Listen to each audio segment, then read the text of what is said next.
지난주에 이어서 계속 창세기 41장 말씀을 살펴보는데요. 우리가 지난주에 바로 이 꿈에 대해서 이렇게 논해봤고, 또 그 요셉이 해석하는 것에 대해서도 뭐 일부 이제 논해봤는데, 오늘도 이어서 이제 그거를 질문지 3번에 보면, 꿈 해석에 따른 요셉의 근거 내용에 대해서 살펴보자라는 타이틀을 가지고, 7해 풍년으로 애굽 땅에 있던 풍년을 다, 7해 흉년으로 애국 땅에 먼저 있었던 풍년을 다 잊어버린 것과 같을 것이라고 하는 이 부분에 대해서 이제 한번 왜 흉년이 참혹해서 이 풍년을 잊는다라는 의미인지, 거기에도 우리가 이제 또 우리가 하나님으로부터 은혜 받은 것은 잊어버리고 현재 당하는 어떤 고통 같은 거는 또 크게 이렇게 인식하는 어떤 그런 경향도 있는 듯해서 이런 부분에 대해서도 한번 나눠보고요. 두 번째는 이제 명철과 지혜 있는 사람을 택하여 다스리게 하라고 이제 이렇게 요셉이 권면을 하죠.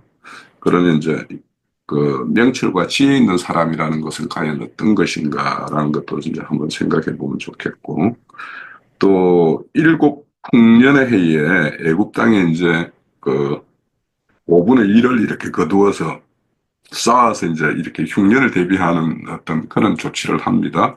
자, 이런 것들은 우리의 어떤 신앙 과정에서의 어떤 것을 의미하고, 이것들은 또 영적으로 어떤 의미를 가진다라고 볼 수 있는 건가? 이것이 또 나중에 어떤 율법에 어떤 반영된 어떤 요소 이런 것들은 없는 건가? 이렇게 한번 연결시켜서 한번 살펴보기를 원합니다. 자, 우선 3번을 먼저 한번 다룬 다음에 시간 봐서 이제 4번 이렇게 넘어가도록 할게요. 자, 3번 이거부터 시작을 해봅니다. 자, 시작을 할게요.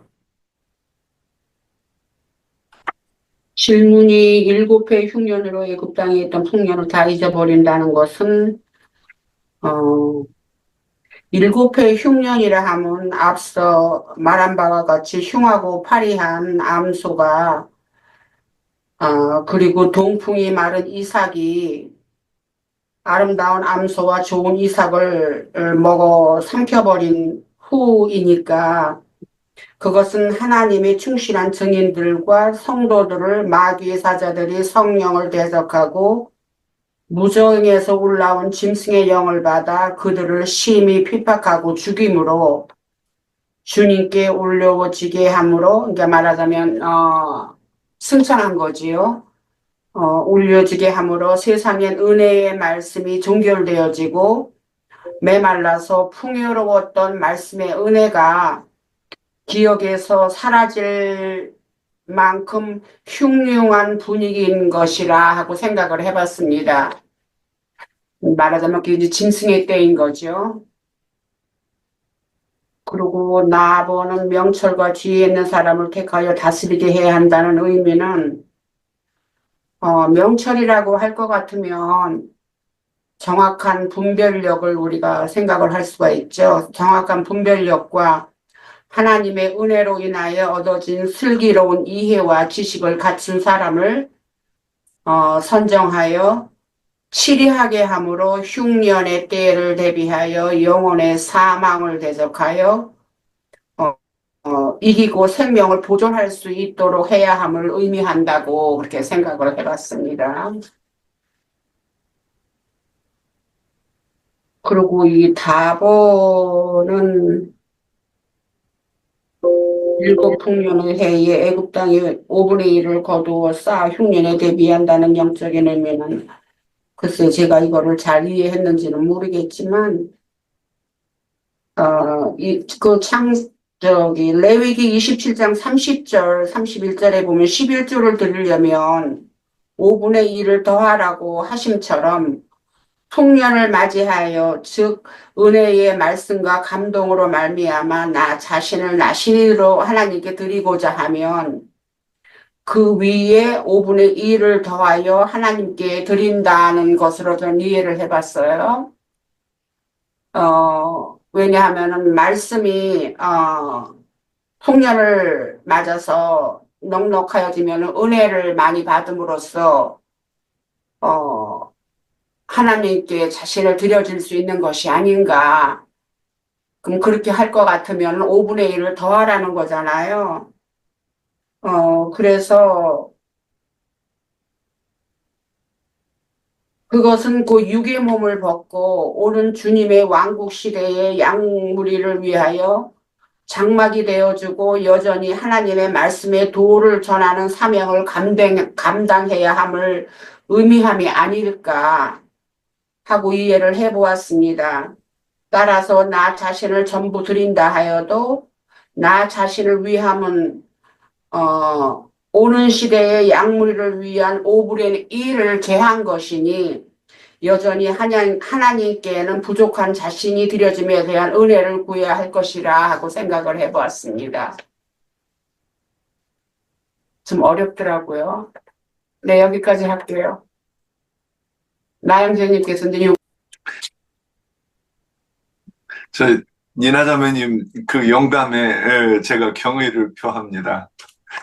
그렇게 더듬으신 것만으로도 참 진짜 대단하신 것 같아요. 예.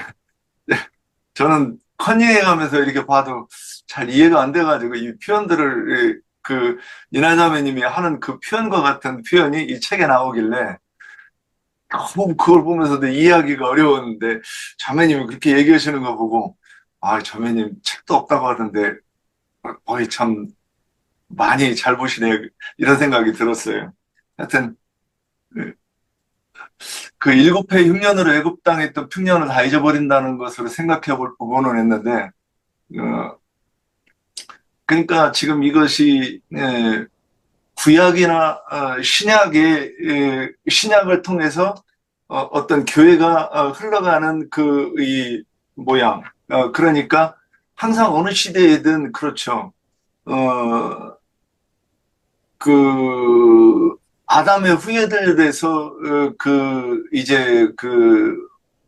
아벨이 돌에 맞아 죽고 셋을 통하여서 교회가 이렇게 왕성해짐에도 불구하고 결국에는 어디로 가느냐면 노아 때 심판 때까지, 그러니까 온 세상에 방주에 태울 7사람 위에는 더 이상 사람이 없을 정도로 그렇게 타락하지 않습니까? 그러면 그때 이제 세상을 한번 심판하시는데 그 이후에 또 이제 이스라엘 백성들이 애굽 땅을 나와가지고 그 왕국을 세울 때까지는 그들의 어떤 진리를 추구하는 그런 사모하는 마음, 또 갈급하는 마음들이 그들이 살아 있었던 것 같아요. 그래서 그들이 정복 전쟁을 할 때 정말로 열심히 전쟁을 하고 나라를 세웠는데 그 이후에 뭐가 나오냐면 사사기를 통해서 보면 예전에 사사기를 읽으면서 너무 답답했어요. 저 병신들은 왜 저렇게 하나님을 잘 잊어버리지? 제가 이런 생각을 했었어요. 그래서 저는 의인이었어요. 나 같으면 안 잊어버릴 텐데 그래가면서 막 사사기를 읽었던 기억이 나요.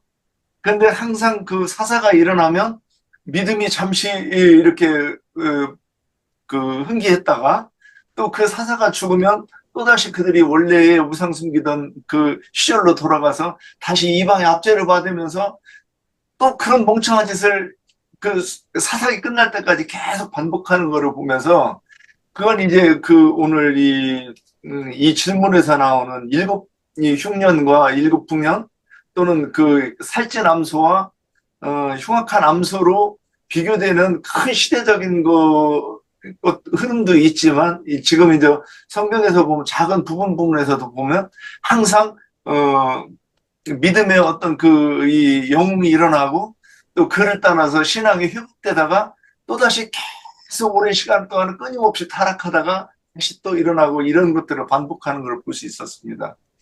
그래서 여기서 7회 흉년은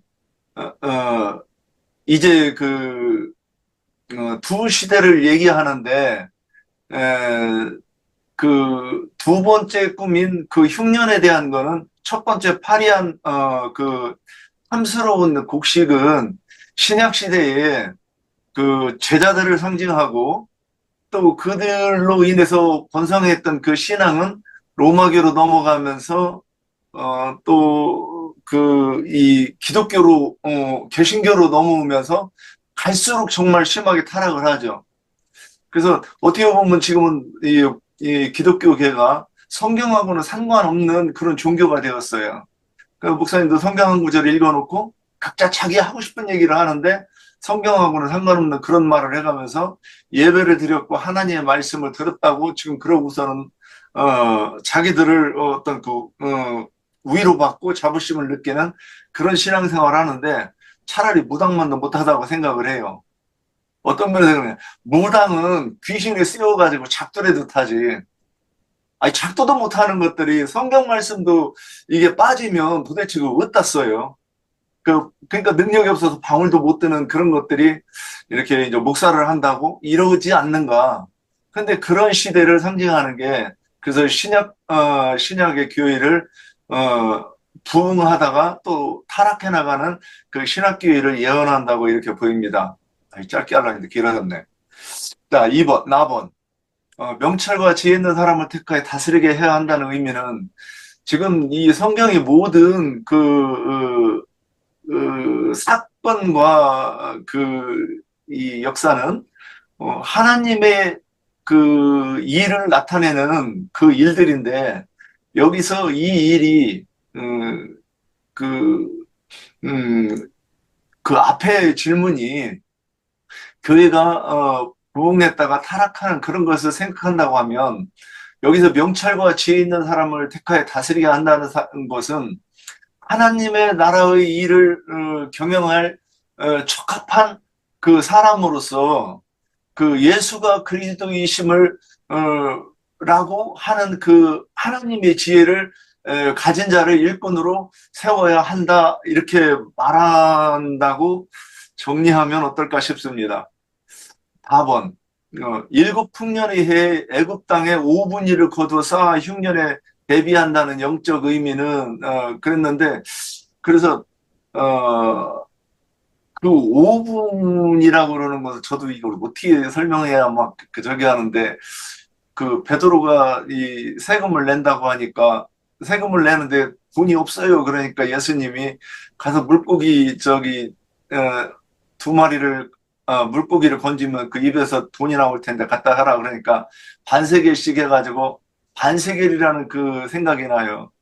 근데 그 예수님 것과 합쳐가지고 한 세겔을 얘기하는데 이 5분이라고 그러는 것은 구약과 신약의 그 절반을 나눠가지고 5분이라고 하는 건 아닐까 그렇게 해석하면 되나 이런 생각을 해보았습니다. 이거 나중에 꼭 좀 한 번 더 말씀해 주시면 좋겠습니다. 그리고 거기서 1이라고 그러는 것은 10분의 1 그래가지고 11조 그것이 대표하는 것처럼 그 시대를 대표하는 그러니까 여기서 풍년이면 이제 신약인데 신약에서 그 대표하는 할 만한 이 종들을 얘기하는 것 아닐까 싶어요. 그래서 마태복음 13장 52절에 보면 예수께서 이르시길 그러므로 천국의 제자된 서기관마다 마치 새 것과 옛 것을 그 곳간에서 내오는 집주인과 같으니라 그랬어요. 그래서 이 곳간이라고 그러는 것이 일치되는데 도대체 이 곳간을 어떻게 지으면 진리를 저장할 수 있겠는가 그랬을 때 거기에 세워진 그 장로들을 말한다고 이제 이렇게 이제 그 강론 책을 보니까 되어 있어요. 거기서 제가 좀 더 살을 붙여보면 근데 이 아론이 금송아지 그 형상을 만들어 놓고서는 그것으로 우리 하나님이라 그랬지 않습니까? 근데 여기서도 그 종들이 가지고 있는 진리의 지식이 그 지식을 가지고 있는 그 지역의 교회를 갖다가 이 국간이라고 그러지 않았겠는가? 그래서 우리가 어디에 가서 말씀을 듣는가? 성령과 신부가 오라 하시는 곳에서 또 그 성령의 말하게 하심을 따라 말하는 것을 듣지 않습니까? 그래서 여기서는 이 국간이라고 하는 것은 그 각성이 세워진 그 주의 종들을 상징하는 거라고 이렇게 정리해 보았습니다. 예, 여기까지입니다. 네, 네, 두 분이 앞에서 많이 말씀 주셨고, 제가 생각해 보지 못한 것도 이렇게 또 덧붙여 주셨는데, 우선 이제 제가 생각했던 거, 자, 우선 이제 흉년으로 인해서 그 풍년 때를 다 잊어버린다라는 것은 이제 이 말 그 자체 그대로 사람들이 선악과 먹고 높아진 심령을 가지고 있는 사람들은 모든 것이 이제 자기 중심적 사고를 하는 것이 이제 특징이에요. 그렇기 때문에 우리가 거듭났다 하지만 우리의 어떤 그 성품은 옛사람으로 이렇게 조성된 부분이 더 많기 때문에 그 이스라엘이 출애굽을 했지만 그들이 그 애굽 땅에서의 어떤 열재앙에 하나님께서 행하시는 것, 또 이제 그 홍해가 가로막혔을 때 그 바다를 이렇게 갈라서 이렇게 지나게 하신 것, 이런 것들을 이제 직접 경험하고도 그런 어떤 완전히 그 사지에서 이렇게 에, 구함을 받았음에도 불구하고 바로 시작되는 그 강약길에서 먹을 것 없는 것, 또 목마름 이런 것들로 바로 이렇게 불평을 이렇게 내는 것이 그 애굽의 속성이었거든요. 그래서 이제 출애굽은 했지만 그랬던 것이 이스라엘 백성들의 어떤 모습을 통해서 우리도 이 신앙가 과정에서도 하나님께서 주신 어떤 은혜에 대한 어떤 감사를 현재 당하는 어떤 고통 이런 거에 의해서 쉽게 이렇게 잊어버리는 어떤 그런 것이 있죠. 그런 것들을 먼저 이렇게 생각을 해볼 수 있을 것 같고, 저는 여기 보면은 이제 파리한 것이 살찐 암소를 이렇게 잡아먹고, 또 마른 이삭이 좋은 이삭을 이렇게 삼켰지만 이것이 무용하다라고 이제 파리한 게 그대로 있더라 이렇게 말을 해요. 그래서 이제 저는 이 말씀을 보면서 우리 창세기에 보면 그 아담이 선악과를 먹고 에덴 동산에 이제 이렇게 쫓겨난 다음에 그 생명가로 나아가는 길을 이제 황금으로 이렇게 가로막았어요. 이제 그것이 그 선악과 먹은 상태가 이 파리한 소라면 이제 살찐 암소를 이렇게 생명가에 이렇게 비유한다라고 본다라면 그렇게 선악과 먹고 그것을 완전히 이렇게 토해내지 않은 상황에서 이 생명과를 먹어도 아무 무용하다 이런 말씀인 거 이제 저는 생각이 들었어요. 그래서 우리가 이렇게 풍년이라는 하나님의 어떤 은혜에 이렇게 잠시 그것에 이렇게 누림을 가진다 하더라도 우리가 이렇게 육체의 어떤 고통이나 심령의 어떤 고통 이런 것들에 의해서 쉽게 이제 그런 것들을 잊어버리는 것 이런 것들이 이와 같은 모습인 것 같다. 그래서 첫사람에 속한 사람들의 어떤 심령이라는 것은 늘 이러한 거다라는 생각이 들어서 이제 실질적으로 우리의 어떤 신앙이라는 것이 이제 속사람이 이제 이렇게 점검처럼 이렇게 단련되는 어떤 그런 과정을 겪어서 그래서 이것이 온전히 이렇게 변화받지 않게 되면 이렇게 풍년과 흉년이 이렇게 있었을 때 그 풍년의 어떤 것을 쉽게 잊어버리지만 속 사람이 이렇게 점검같이 이렇게 단련된 사람들은 오히려 현재의 어떤 고통 가운데에서 풍년 때를 잘 이렇게 기억해서 다시 이렇게 회복해 주실 그런 하나님에 대한 어떤 소망 이런 것들에 더 이렇게 크게 자신을 이렇게 투영하는 것이 아닐까 이런 생각을 해요. 그래서 이제 잠시 잠깐 거쳐가는 어떤 그런 그 은혜와 또 속사람을 이렇게 하나님께서 이렇게 단련하는 이 부분 이런 것들을 우리가 생각을 해보면 이렇게 풍년 때와 흉년 때에 그 변함없는 어떤 그런 일심을 가지기 위해서는 저는 이 말씀을 보면서 이렇게 이제 계속 이어지는 말씀 중에서 경건이라는 것이 얼마나 중요한 것인가 이런 생각을 좀 해보게 됐어요. 그래서 우리가 말씀을 추구하고 이렇게 교회 생활을 한다 하더라도 우리가 그런 거에 의해서 어떤 본질적인 어떤 내면의 어떤 변화가 일어나지 않으면 이것이 굉장히 무용한 어떤 그런 것으로 이렇게 기결될 수도 있겠다 이런 생각을 좀 하게 됐어요. 그리고 이제 두 번째는 이제 명철과 지혜 있는 사람을 택하여 다스리게 한다라는 의미는 이제 이게 이제 또 요셉이 이렇게 건면을 했죠. 저는 이제 이거는 그 바로에게 이렇게 이런 어떤 풍년과 흉년을 이렇게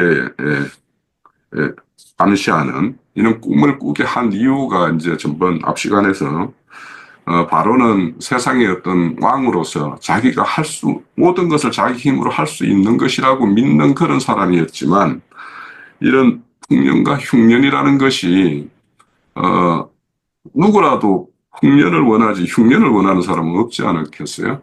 그런데도 자기가 원하지 않는 어떤 흉년도 이렇게 맞을 수밖에 없는 것인데, 자, 이런 것들을 통해서, 세상 왕인 바로가 자기가 할 수 없는 일, 그래서 하나님만이 이렇게 주권으로 이렇게 행하는 일, 이런 것이 있다라는 것을 보여주기 위해서 이제 바로에게 이 꿈을 꾸었고, 이 꿈의 어떤 내용을 요셉이 해석을 했고, 그래서 이런 어떤 흉년을 맞았을 때 흉년을 잘 이렇게 대비할 수 있는 이런 것들이 필요한 것이 뭔가 하면 명철과 지혜가 이제 필요한 것인데 이 명철과 지혜라는 것이 우리가 뭐 사전적인 의미로서는 여러 가지로 이제 이렇게 이야기할 수 있겠지만 결국에는 하나님의 뜻을 이렇게 헤아릴 수 있는 그런 사람이 명철과 지혜를 가진 사람일 거란 말이죠.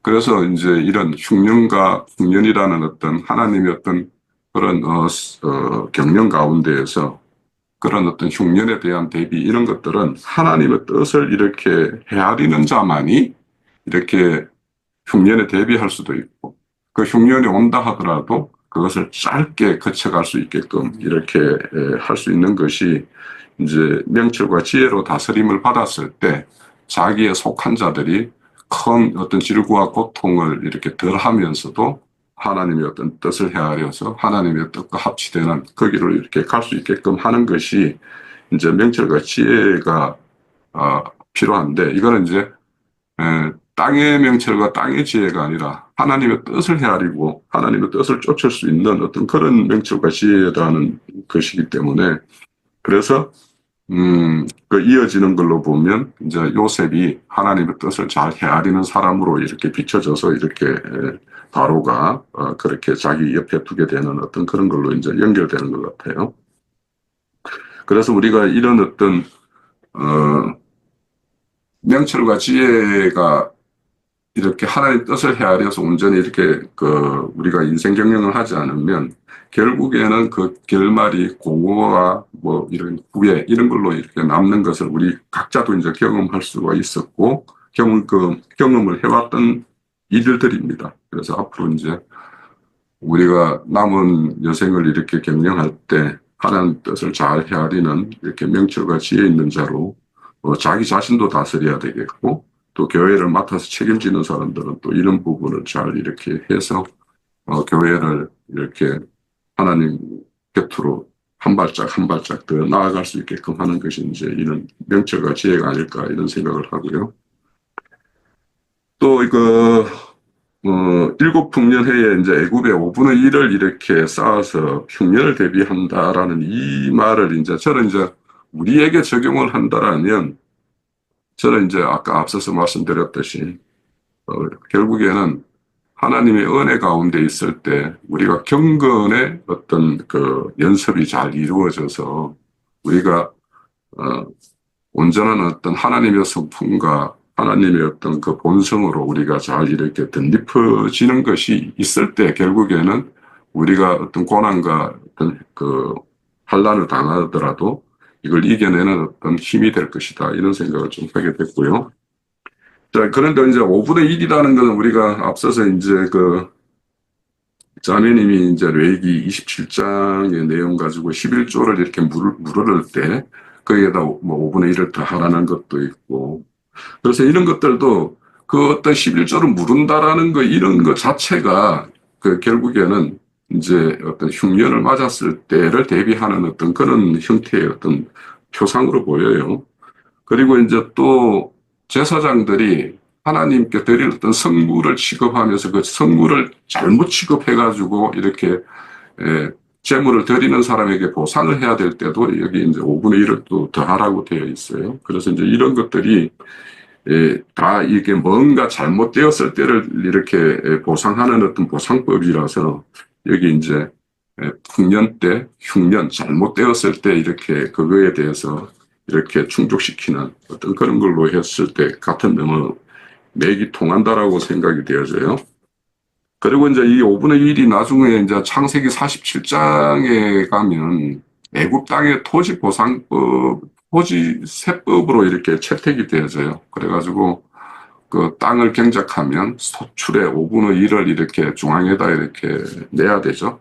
그리고 이제 나머지 5분을 사가지고 자기들이 이제 다음 해에 이제 파종할 때 종자로도 쓰고 양식으로도 쓰고 이렇게 하게끔 돼 있죠.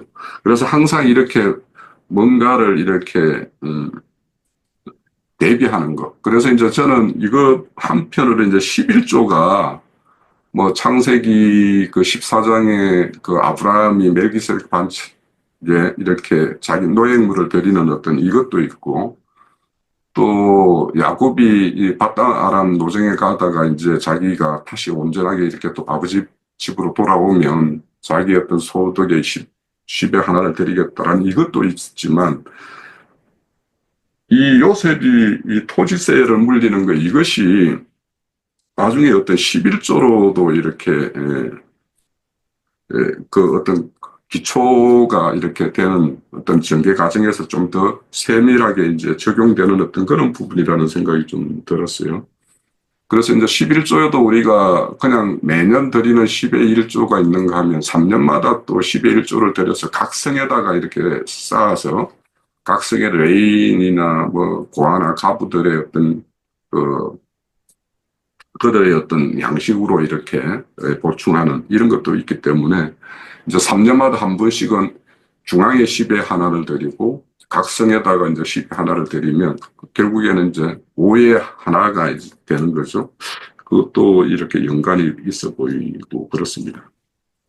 그런데 이제 전체적으로 이제 이런 어떤 5분의 1을 쌓아서 이렇게 대비한다라는 것은 저는 이제 우리가 하나님의 이렇게 인도를 받고 이렇게 교회 생활을 할 때 우리 각자가 이런 신앙생활을 하면서 우리의 어떤 경건을 이루는 이것이 결국에는 흉년 맞았을 때를 대비하는, 그래서 경건은 범사에 이렇게 유익하다라고 유익하고 뭐 금생과 내생에 약속이 있다 이렇게 말씀을 하잖아요. 그런 것과 같이 그래서 이 금생과 내생에까지 이렇게 대비하는 것이 이제 경건이니까, 그래서 우리가 흉년 때 흉년을 생각하는 것은 이 생에 살 동안 죽음 너머의 어떤 그 세계를 이렇게 예비하는 이런 것들도 이 말씀과 이렇게 연결시켜서 우리가 이해를 가지면 좋겠다 싶고,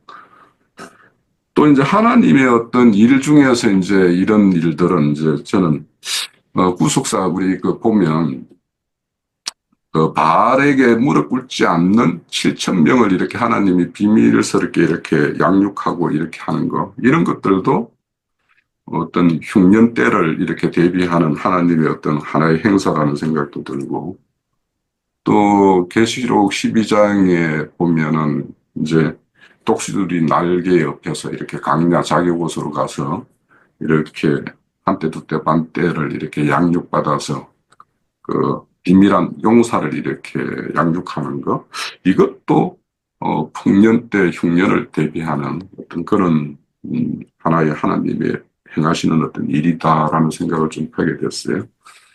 그래서 우리가 뭐 각자가 생각하는 신앙생활이나 뭐 인생길에서 뭐 흉년도 맞고 흉년도 맞아왔을 거라는 생각이 들어요. 그러면 지금까지 그런 과정에서 성공도 해봤을 거고 실패도 해봤을 것인데, 그러면 이제 남은 인생에서의 어떤 그런 실패가 없이 성공을 하려면 우리가 어떻게 이렇게 대비하는, 그러니까 5분의 1이라고 하는 뭐를 이렇게 쌓아야지 이 흉년을 대비하고 이 생에서 내 생을 이렇게 예비하는 것인가, 이런 것들도 우리가 한번 생각해 보면 흉년과 풍년이 우리에게 주는 어떤 말씀의 교훈은 충분히 우리가 좀 새겨볼 필요가 있겠다 싶습니다. 예, 하지 않다고 생각하는 내용이 애국의 토지법에 관한 애국의 그 토지 전체의 주인은 이제 바로인데 그 토지에서 산물을 얻어가지고 5분 1을 국세로 바치는 이야기예요. 이건 성경을 좀 많이 찾아 읽어야 될 것 같아. 그래서 오늘은 우선 창세기 41장 34절 한번 찾아봅니다. 이건 지금 내가 말씀들을 나누는 사이에 내가 찾아놓은 구절들인데 41장 34절입니다.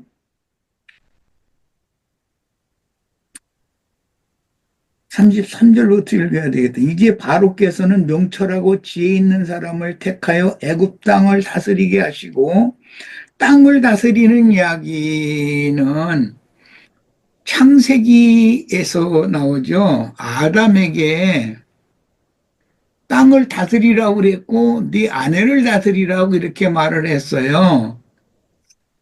땅을 다스리라는 말은 농부가 땅을 경작한다 그런 뜻인 거예요. 예.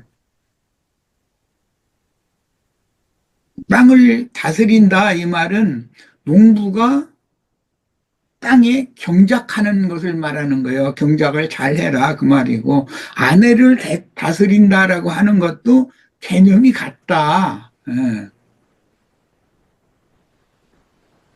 이것은 외적으로는 천국 농사를 이제 의미하는 말이에요. 예수님이 오셔서 한 면에서는 목자장으로 우양을 치는, 또 목양을 하시는 그런 면이 있지만 땅을 다스리는 면이 있어서 천국 농사를 땅에 하시는 면이 있는 거예요. 자, 이것을 내가 강조해 놓는 것은 에덴 동산의 그 말씀을 잘 이해를 해야만 이 창세기 41장이 지금 말하는, 이건 표상이기 때문에 하나님 나라의 완성을 위해서는 목자들이 파송을 받아야 되고 농부이신 아버지를 동역하는 하나님의 동역자들이 필요한 거잖아요. 그것이 일곱 소로 이게 상징이 돼서 나온다는 거예요. 자, 34절 바로께서는 또 이같이 행하사 나라 안에 감독관들을 두어, 이 감독자들이라는 건 신약에 와서 장로들을 말한다는 거 잘 아시죠?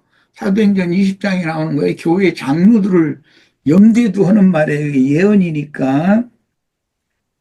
그 7해 풍년에 먼저 풍년이 먼저 앞서서 오니까 그것은 풍년이나 그 기근의 때라고 하는 것은 아모스서에 보면 아모스 8장에 나오는 말이죠. 기갈을 만난다. 아브람 때에도 이삭 때에도 야곱 때에도 기근이 오잖아요. 그것은 뭘 상징하느냐? 하나님의 자녀들인데 어느 상황이 되어져서 하나님께서 의도적으로 말씀을 감춰두시는 때가 있기 때문에 하나님의 말씀을 듣지 못한다. 즉 하나님의 지혜와 계시의 영을 받아서 창세로부터 감추인 천국의 비밀의 말씀을 다 풀어서 가르쳐줄 종들이 박해를 받거나 숨거나 사역을 할 수 없는 상황이 되면 그게 기근의 때인 거예요. 그래서 하나님 말씀을 듣지 못하는 것이 곧 기갈이란 말이에요. 그런 걸 염두에 두는 말이에요. 그런데 기갈을 앞에 보내는 것이 아니고 풍년을 앞에 보내요. 말씀을 맡은 종들을 먼저 보내고 나면 그 종들이 전도를 예, 좀 뭐라고 말하 순적히 영혼들을 얻을 수 있게 놔두들 않는다는 거예요. 마귀는 그들을 박해를 당연히 받게 마련이죠. 그렇게 되면 말씀이 감춰지기 마련인 것이죠. 숨어야 되거나 또는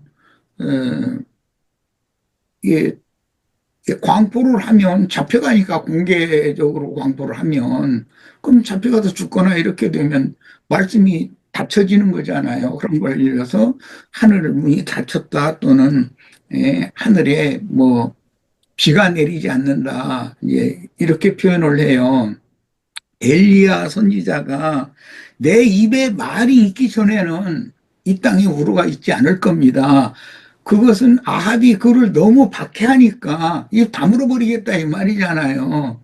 자기가 입만 열면은 자기는 박해를 받으니까 도저히 못 견디겠으니까 나 입 다물어 버리겠다 이런 거거든요. 그렇게 하면은 그게 기갈인 것이거든요. 그럼 이제 하나님께서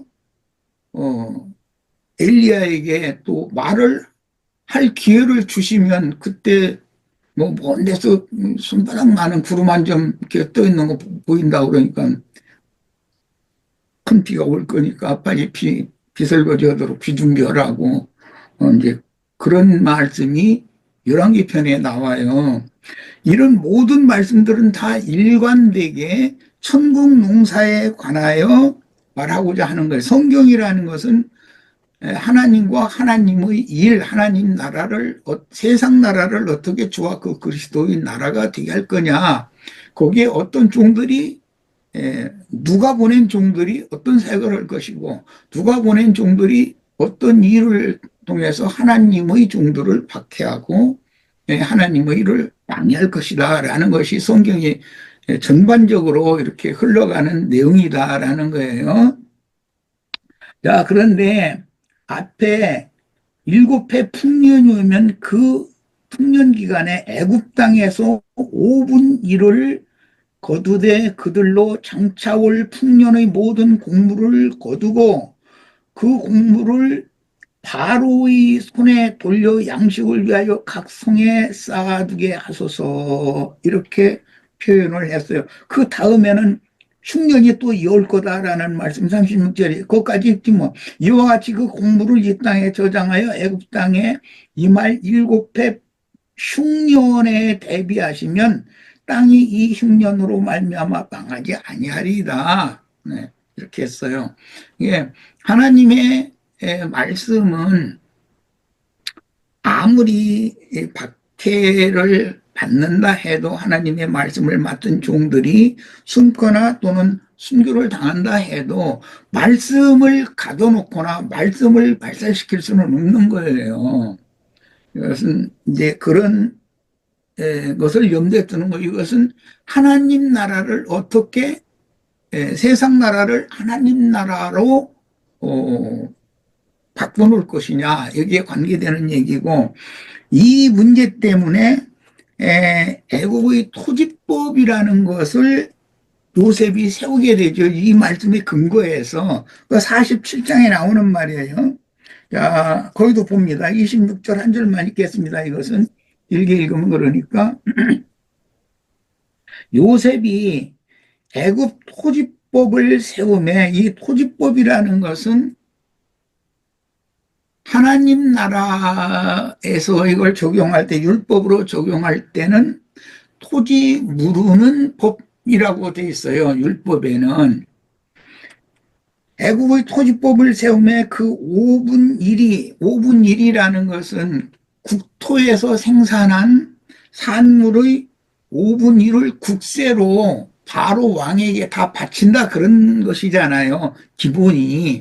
자, 이것은 무엇을 상징하느냐? 이것은 하나님께 바쳐야 하는 천국의 하나님 나라에 바쳐야 되는 국세다 이거예요. 천국에 바친 국세. 세상 나라에도 국세를 내야 국가 경영을 하잖아요. 하나님 나라에도 반드시 하나님도 세금을 받아야 하나님 나라를 경영할 수 있다. 지금 그 말이에요. 그러면 이제 우리들은 흔히 세상 교계의 헌금 문제와 이제 당연히 연계가 되기 때문에 그들은 율법적인 헌물과 헌금 제도를 강요해요. 그러나 주님이 받으시는 세금, 가장 좋은 것, 뭐 첫 것 만물을 이렇게 이제 골라서 하나님께 드리는 걸 11조라고 그랬는데 그건 오직 하나님을 위해서만 드리는 거잖아요. 그건 국세란 말이야. 근데 그거는 모두 속세의 돈이 아니고 영혼들이다. 그런 말이에요. 영혼들이다. 그러면 전도자는 자기 몫을 한 분은 10분 1을 당연히 자신을 10분 1로 내야 돼요. 그건 당연한 거예요. 또 누군가를 전도를 해서 그를 세워서 그도 자신이 하는 사역을 충분히 해나갈 수 있도록 또 5분 1이라는 건 10분 1의 2배잖아요. 그러니까 이것은 하나님 나라를 위해서 온전히 헌신하고 드려질 영혼을 나만 드리는 것이 아니라 누군가를 또 얻어서 세워놔야 된다. 그런 말이란 말이에요. 그래야 하나님의 나라가 이루어질 거기 때문에 지금 하는 말인 거예요. 예, 이런 원칙을 일단 마음에 잘 담아 두시고 나서 이제 레위기를 가서 몇 절 읽겠습니다. 6장 5절 보면 그것은 이제 보상법인데 어떤 범죄가 있을 때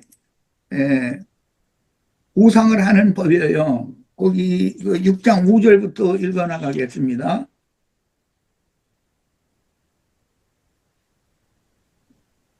4절부터 읽어야 되겠다. 3절. 남의 잃은 물건을 줍고도 여기는 물건을 잃은 것으로 이건 율법이네 이렇게 말을 하는 거고 주님이 말씀하실 때는 이스라엘의 잃어진 양들을 에게로 가라 사도들을 파송하실 때 하나님께서 우리들이 예수를 믿기 전에는 하나님의 목적을 위하여 지음받은 귀한 영혼들이지만 잃어진 자였단 말이야. 둘째 아들이 그 잃었던 자식인데 돌아왔잖아요. 그런 개념이에요. 그래서 잃은 물건을 주었다. 무슨 말이에요? 전도에서 그 영혼을 얻었다 이 말이에요. 죽고도 사실을 부인하여 거짓 맹세하는 등 사람이 이 모든 일 중의 하나라도 행하여 범죄하면 이런 범죄를 누가 하는 거예요? 하나님의 목적을 위하여 창조해놓은 영혼들을 얻었으면 하나님께로 돌려야 되는 거예요. 그게 10분 1 또는 5분 1로 예시되어진 국세란 말이에요. 국세를 반드시 바쳐야 되는 거예요. 그런데 세상 교계의 목사들이나 자기 양 삼고 자기 교회 삼고 자기 왕국을 세우는 오늘날 뭐 너무나 잘 알 수 있는 뭐 이만희라는 사람 한물이 이렇게 딱 뭐 장길자 뭐 이런 사람들이 지나가니까 지금 전광훈이가 떠가지고 이제 이런 사람들이 다 뭐예요?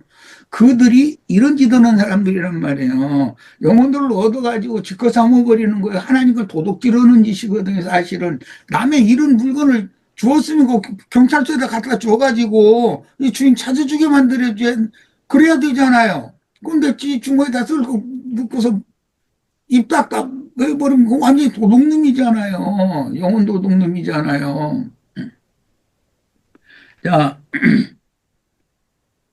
이는 죄를 범하였고 죄가 있는 자니 그 훔친 것이나 착취한 것이나 맡은 것이나 이런 물건을 주운 것이나 전부 전도에서 사람 얻은 걸 말하는 거예요.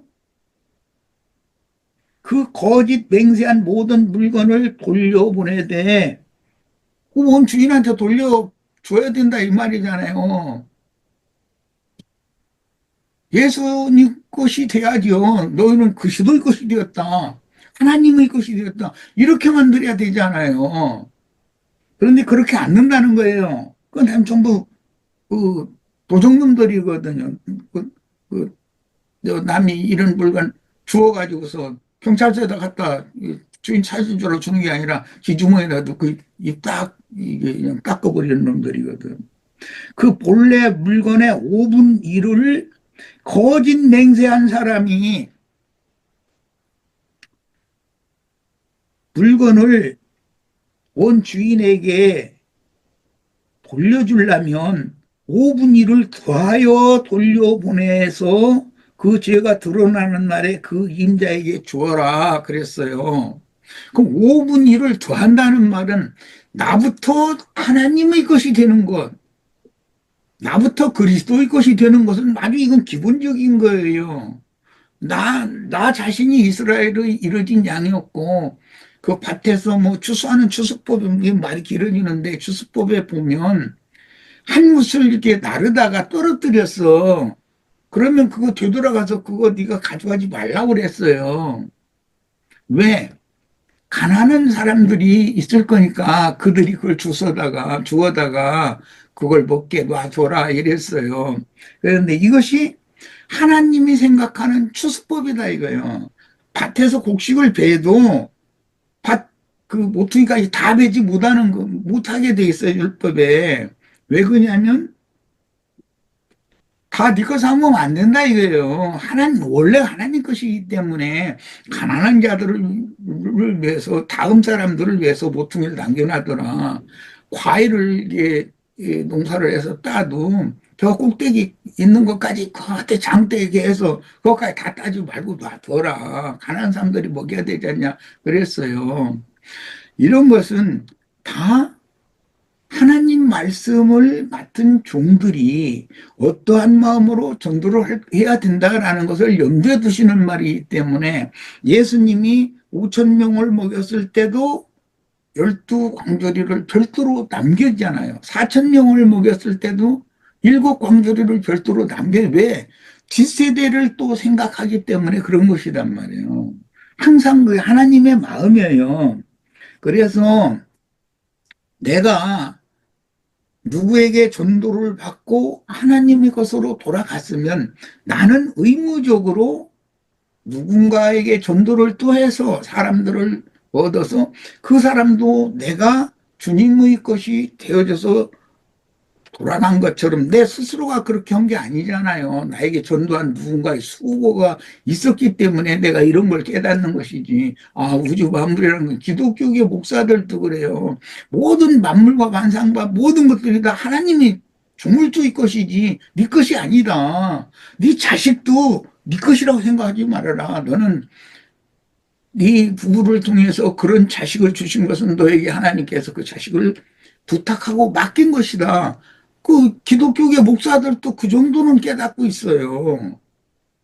이런 개념을 이해를 잘 하셔야 돼. 그러면 나를 위해 수고한 그분으로 말미암아 나는 그분이 자기 자신과 나까지 합쳐서 5분 1을 바쳐서 토지를 물은 거예요. 땅을 물어 잃었던 양을 되찾아오는 거예요. 돌아오게 하는 거예요. 그게 토지 무르기라는 거예요. 우리 잃었던 생명을 되찾았다. 내 마음을 마귀에게 빼앗겼다가 하나님께로 돌아와가지고 잃었던 생명을 되찾았다라는 개념을 잘 이해하셔요. 애국의 토지법이라는 것을 설명하느라고 내가 이런저런 얘기하는 거예요, 지금. 자, 그 다음에 민수기 5장 7절 한번 읽겠습니다.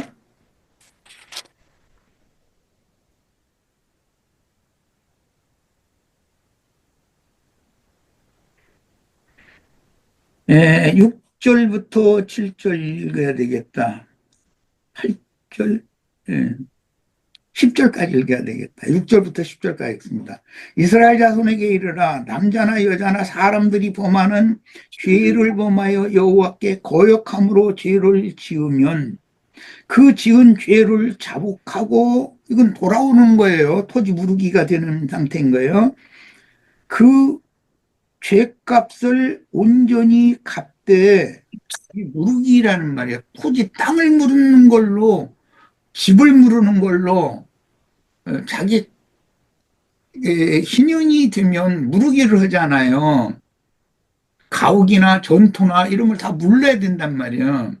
예, 그러는데 온전히 갚되 5분 1을 더하여 그가 죄를 지었던 그 사람에게 돌려줄 것이요. 이건 이제 보상법이라고 그래요. 만일 죄값을 받을 만한 친척이 없으면 그 죄값을 여호와께 드려 제사장에게로 돌릴 것이니 이는 그를 위하여 속죄할 속죄의 순양과 함께 돌릴 것이니라. 이스라엘 자손이 거제로 제사장에게 가져오는 모든 성물은 그의 것이 될 것이라. 각 사람이 구별한 물건은 그의 것이 되나니 누구든지 제사장에 주는 것은 그의 것이 되느니라. 여기도 보면은 예, 반드시 어떤 그 값을 물을 때 5분 1을 더하여 물러라 이렇게 돼 있어요. 이것은 앞에 이미 얘기한 것처럼 내가 하나님의 이루어진 양이었었는데 내가 하나님의 것으로 되돌아가면 나는 의무적으로 누군가를 전도를 해서 그 영혼을 한 영혼을 또 하나님의 것이 되도록 무르기를 내가 해야 된다 이 말이에요. 그러면 나 하나는 10분의 1이지만 내가 전도한 누군가를 또 오면 5분 1이 되잖아요. 나를 포함해서. 그런 개념이란 말이에요. 우리가 값없는 은혜로 이 복음, 이런 복음 말씀을 이뤄진 영혼을 되찾으시는 하나님께로 돌아온 그런 은혜가 분명히 있고, 이런 이제 즉 말하자면 분명히 은혜로 거듭났고 구원을 얻은 새 생명을 얻은 것이 분명하다면 지금 내가 하는 말을 잘 이해를 하셔야 돼요. 그러면 반드시 의무가 주어져요. 나 하나만 10분의 1만 드리는 것이 무르기를 완성하는 것이 아니에요. 나도 나를 이런 말씀을 가르쳐서 이런 영적인 하나님의 마음, 하나님께로 돌아가게 해준 분이 나를 얻어서 자기 자신과 나를 합쳐서 5분 1, 10분 1을 2번 드린 것이잖아요. 5분 1이라는 건 10분 1의 갑절이기 때문에 이것이 하나님 나라에 내야 되는 국세다. 이거 세금이다. 이거 의무적인 세금이다. 이거요. 바로의 나라에서 애굽 나라 땅에 농사를 해서 얻은 산물의 5분 1을 국세로 바치는 원리를 지금 내가 쭉 얘기한 거예요. 자, 무르는 법에 있어서 이제 레위기 22장 14절 보겠습니다. 이게 좀 불분명한 것 같아서 내가 오늘 말을 좀 길지만 이런 걸 왜냐하면 이것은 복음의 핵심이기 때문에 그래요. 이런 말씀을 못 깨달으면 안 된단 말이에요. 누가 이런 질문을 하면은 앞으로는 자신있게 이렇게 성경 구절을 딱 대가면서 이건 이런 뜻이다. 성경이라는 것은 모두 세상 나라를 어떻게 주와 그 그리스도의 나라가 되게 하는가. 그러기 위해서는 전도자들을 파송을 해야 되는데 하나님의 말씀을 맡은 전도자들이 숨거나 순교당해서 말씀을 전할 수 없는 상황이 되면 그런 때를 기근이 온 때라고 한단 말이에요. 비유란 말이에요. 그 하나님의 말씀을 맡은 종들이 사방에 나가서 이런 말씀들을 명백하게 풀어서 잘 가르치고 하는 종들이 파송이 되면 큰 풍년이 온 때란 말이에요. 이렇게 상징을 한다는 거예요. 자, 레위기 22장 14절 봅니다. 만일 누가 부지 중에 성물을 먹으면 그 성물에 그것의 5분 1을 더하여 제사장에 주어라. 아까도 그 원 주인이 없을 경우는 제사장한테 주라고 아까 그 레위기에서도 그거 읽었었죠. 자, 제사장이라는 것은 복음을 전하는 증인들을 말하는 거예요. 로마서 15장 16절에 보면 바울 사도가 나를 복음의 제사장 직무를 하게 하셨다. 이렇게 표현했어요. 구약 성경의 제사장이라는 것은 그건 율법대로의 제사장, 그것은 조상인 것이고 실제로는 복음을 전하는 전도자를 말하는 거예요. 그러니까 내가 제사장으로서 복음을 전하면 누군가를 얻어서 그도 제사장으로 세워서 그도 그 영혼도 함께 드려지면 5분 1이라고만 국세를 내는 거란 말이야. 10분 1을 갑절로 내는 거란 말이에요. 그런 개념을 이해를 잘 하셔야 되겠어요. 그 다음에 27장에서 이제 레위기 27장은 이제 11조에 관한 이야기죠. 거기 무르는 법 이야기가 계속 나와요. 27장 13절부터 보죠. 13절, 만일 그가 그것을 물으려면 앞에 보면 가축이나 뭔가를 드리기로 이제 했는데 물으려면 이제 그 얘기에 그것이 9절부터 나와요. 사람이 소원하는 예물로 여호와께 드리는 것이 가축이면, 아까 내가 하나님 나라에 관해서 말할 때 목자 얘기도 나오고 땅에 봉사하는 그 농부 얘기도 나온다.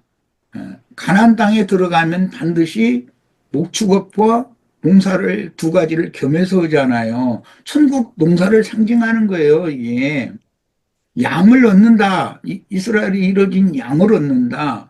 또 천국 복음을 전해서 그 마음 땅에 천국 농사를 해서 알곡을 하나님께 바치는 거, 이렇게 양면을 성경에서는 다룬다는 거예요. 이제 그런데 누구를 바치기로 했는데 그것을 우열관을 누가 교계를 함부로 할 수 없다. 왜 10분 1로 정해진 것이면 바꿀 수가 없다. 둘 다 거룩하기 때문에 무엇이든지 간에 사람의 눈으로 판단할 때 아이고 저 사람이 복음을 전했다고 지금 깨달았다고 은혜를 받았다고 헐떡헐떡 뛰고 그러는데 아이고 저 사람이 저런 자가 이렇게 하면 안 된다는 거예요. 사람이 우열간 판단하지 말라는 거예요. 하나님의 생각을 따라야 되는 것이죠. 우리는 세리와 창기와 모든 그 갈릴리 해변의 고기나 잡아서 생선 잠수해서 근근하게 살던 사람들이라 해가지고 저들이 무슨 하나님의 일꾼이냐고, 그건 바리새인 율법사들이 생각하는 것이고 하나님은 미련해서 갈릴리 어부들을 택한 것이 아니잖아요. 그들이 자기들보다 훨씬 먼저 깨닫고 먼저 하나님 나라에 들어가 있는 것을 그들이 볼 때 가슴을 치면서 슬프며 이를 갈 거라고 그랬어. 율법사 서기관 바리새인들 보고. 그러니까 사람의 판단으로 우열간 교기하면 안 된단 말이야. 누가 복음을 받아들이고 누가 은혜를 입을지 아무도 몰라, 이거는. 자, 그러면 이것을 바꿀 이제 보고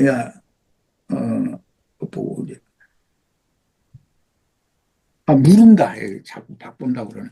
물기 위해서는 네 자신도 물러져야 되는 거야. 기본적으로 나를 마귀 것이었는데 무르기가 되어져야 되니 하나님의 원래 주인 것으로 내가 돌아와야 되는 거예요.